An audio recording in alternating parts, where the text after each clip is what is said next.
I gave birth 3.5 months ago, and in this video, I'm going to be talking you through the key natural ways that I achieved an unmedicated, panic-free labor and birth experience, and actually my pregnancy as well, all using the ancient practice of Ayurveda, ancient Indian rituals. So let's get straight into it. Ayurveda literally translates as the science of life or the knowledge of life, and it is centuries-old practice that really looks at the person individually and holistically, as opposed to giving just a pill like you would if you were ill and went to Western medicine. You would be looked at really holistically. So every single aspect of what's your diet like, what's your nutrition like, what is your elimination like what's your poo like, how often is that happening, what's your sleep like, what are your stress levels. It looks at every single aspect of what's happening in your life, because we know that it's not just what you're eating and drinking that can contribute to ill health. It very much can be things like, well, how much time are you sitting down? Like, sedentary lifestyle is so detrimental to you. How much are you really ruminating on feeling that sense of envy and jealousy and hatred for someone that was in your life 5 years ago and that isn't in your life anymore?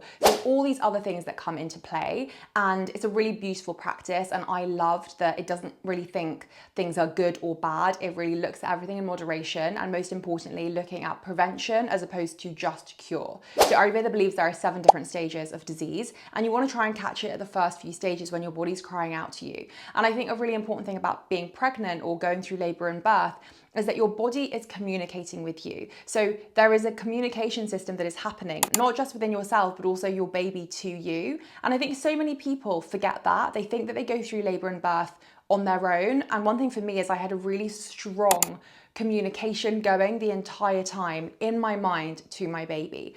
And I really believe that this was something we were doing together. He was navigating his way out of the birth canal, down my body to come out. And I was allowing that to happen, allowing the force to take over and really breathing through it and going with the flow. And that is one thing that just having that belief and understanding really helped me feel in control. It really helped me feel positive. But to the point about control, it helped me feel in control to be out of control, as weird as that sounds. So some of you are gonna be like, what on earth does that mean? What I mean by that is it's a process that you have so much control over in many ways, because if you believe you have control over your thoughts, which we do, then of course you have control over your thoughts in response to any situation, and that includes labor and birth. Of course, there are certain things that might not go in a direction that you had imagined, and that is where the surrender and the being at peace, I guess, with being out of control is also really important. So really, how are you responding to what comes up and what the situation is, and going with the flow and accepting it and surrendering to it, and only controlling what you can control, which is your breath and your thoughts, your outlook on how this is going to go. So the first thing that I would start with is the supplements that I would take throughout my entire pregnancy up until labor and birth, and also now I take postpartum. And the first one is ghee. Now, ghee is clarified butter. It is seen as a golden superpower in Ayurveda. So it is something that we really love using to nourish the body, to lubricate the tissues of the body. And it's really wonderful to take if you're pregnant, to support the body, because there's so many changes going on. So what I would do is I would have a haldi doodh, which is a turmeric milk. Essentially, I'd have that most nights. And the addition would be to add a teaspoon of ghee into that and stir it in, because you can cook with it, but you think how diluted it's going to get if you're cooking a meal. So having it in that full teaspoon in a glass of turmeric and milk and a little bit of honey or agave syrup added at the end was a perfect way for me to know I was getting all of the nutrients of having that ghee, lubricating all of my joints, keeping everything nice and mobile, and really nourishing my body when it was going through the growth period of growing my baby. Second one is a herb known as Shavari. Now, Shavari is something you can buy. You can buy it in powder form, you can buy it in tablet form. There's loads of different ways to get it. And I really enjoy taking this because it's specifically very good for women's health.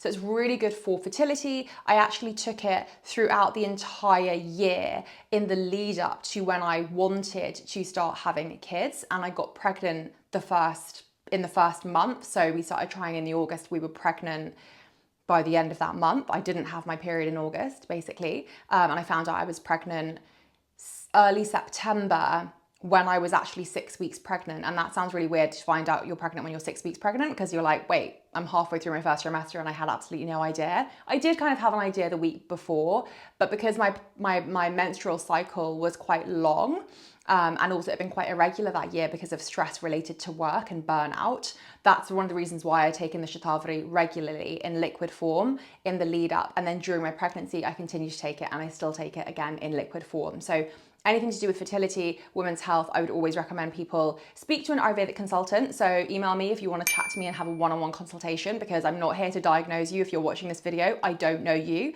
And like I said, Ayurveda is really like looking at the whole person. So I can't just say, to fix this, take this, because you just don't know, right? Every individual person is different. And that's the beauty of Ayurveda, is that it really looks into that. But Shavari is great for women's health and just really worked well for me. The next one is to deal with one of the horrible symptoms that you have when you are in labor and birth, but also throughout your pregnancy. And I think even postpartum, to be honest, and that's bloating. And actually for anyone who gets bloated, this is your golden nugget. It's the spice fennel, which isn't even spicy, but it is a spice. Anyway, fennel is great. I will tell all my friends, if they're bloated, have some fennel in tea. You can either boil fennel in hot water on the hob, or you can literally put a little bit of fennel seeds into a mug and add hot water if you're in a rush. You can eat the fennel seeds, or you can strain them out and spit them out if you don't want to have it. Some people find that taste is a bit like aniseedy and don't love it. To be honest, aniseed just reminds me of like shots of sambuca. It doesn't taste like sambuca, but you get the drift. You might hate that.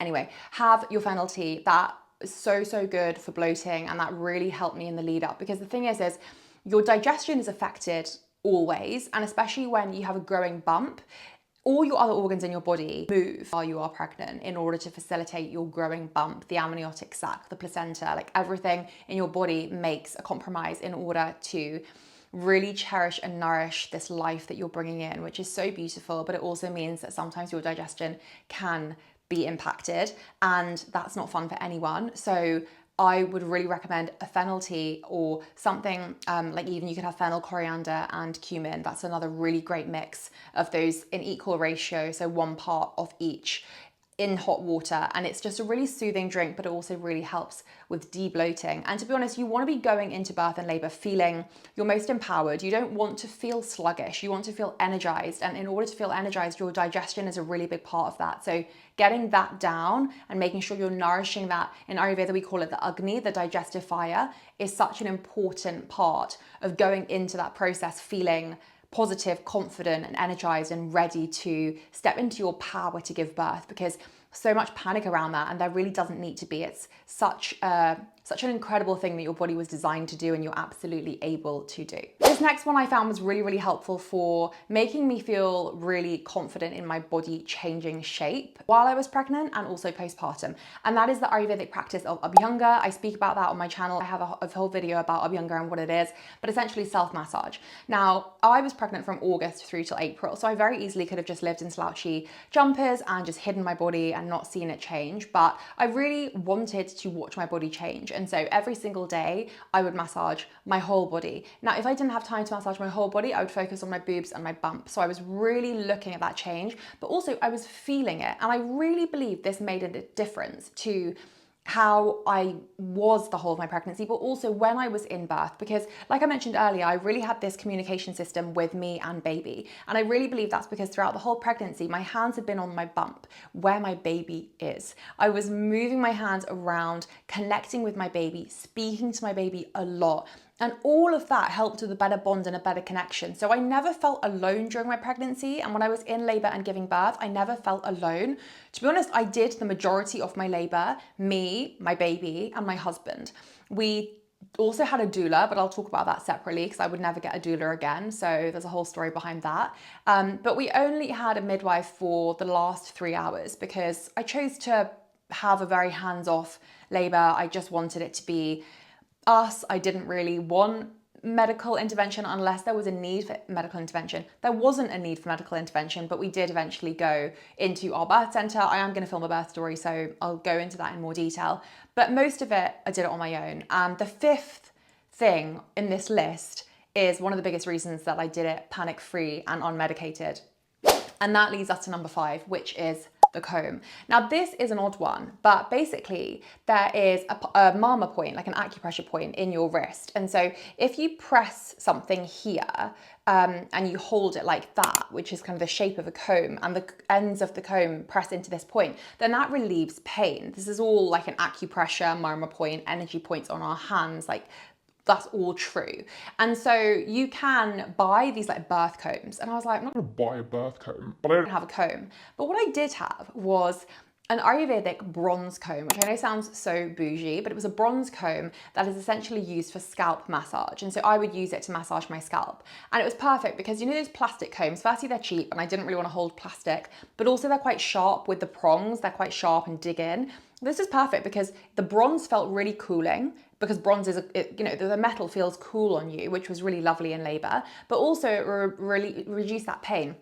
And my unmedicated birth, for pretty much all of it, I was either in my birth pool at home, then I was in the birth pool in the birth center for the last hour or so.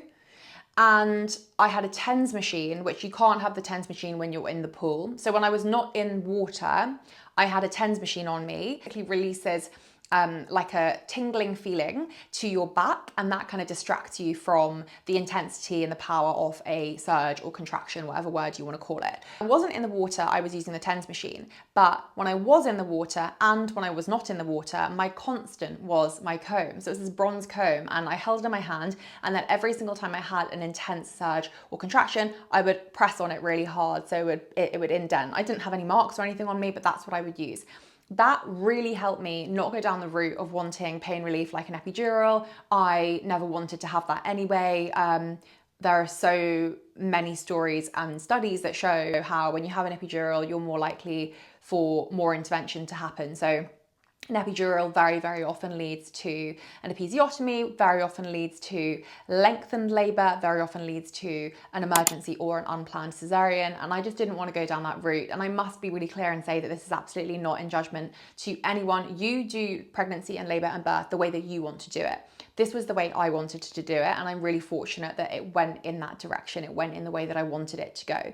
This is not just from these 5 things that I did during pregnancy to prepare me for labor and birth and to help me feel more connected to myself and my baby, but it's very much also down to the breathing techniques that I did. I am a breathwork coach. The yoga practices that I did, I'm a yoga teacher, so all the poses I did, and also the affirmations. The affirmations actually were key for me. They were so, so important. They were being on repeat in my head because I had them stuck up all on my wall for months in the lead up to birth. And I looked at them every day when I woke up and before I went to bed. And they were really ingrained in my mind. And I just said them on repeat in my mind. I didn't actually really speak much during my labor and birth, apart from, say, water, toilet, because I wanted to drink water or have water poured on my back when I was in the pool.